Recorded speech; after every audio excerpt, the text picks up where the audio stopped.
Expulsion d'agents, ambassadeurs rappelés, la France réplique aux attaques de l'Algérie.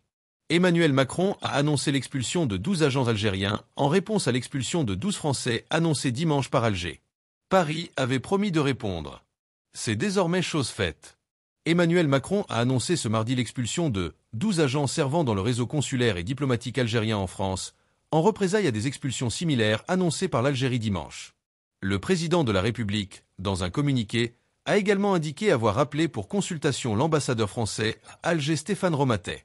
Les autorités algériennes prennent la responsabilité d'une dégradation brutale de nos relations bilatérales, a estimé la présidence française dans un communiqué, tout en appelant Alger à faire preuve de responsabilité pour reprendre le dialogue. Dans son communiqué, l'Élysée exprime sa consternation après ce nouveau brusque coup de froid qui intervient 15 jours seulement après un appel entre le président Macron et son homologue algérien Abdelmadjid Tebboune, censé relancer les relations après des mois de crise. Les 12 fonctionnaires français, déclarés non grata par l'Algérie dimanche, disposaient de 48 heures pour quitter le territoire.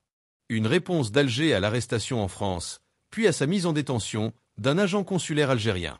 Ce mardi, ces fonctionnaires, qui dépendent du ministère de l'Intérieur, sont en route pour la France, a par ailleurs précisé une source diplomatique française. C'est une décision regrettable qui ne sera pas sans conséquences, avait prévenu ce matin Jean-Noël Barrot sur France 2. Si l'Algérie fait le choix de l'escalade, nous répondrons avec la plus grande fermeté, a-t-il ajouté, soulignant que la France n'aura d'autre choix que de prendre des mesures similaires. Alger a pour sa part, lundi soir, défendu une décision souveraine, faisant porter à Bruno Retailleau, ministre de l'Intérieur, la responsabilité entière de ce regain de tension. Bruno Retailleau n'a rien à voir avec cette affaire judiciaire, a souligné Jean-Noël Barrot, insistant sur l'indépendance de la justice française.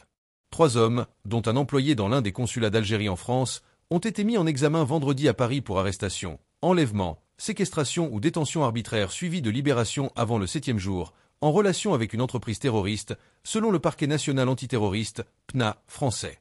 Dans cette affaire qui concerne l'opposant au régime algérien Amir Boukor, influenceur surnommé Amir DZ, ces hommes sont aussi poursuivis pour association de malfaiteurs terroristes criminels.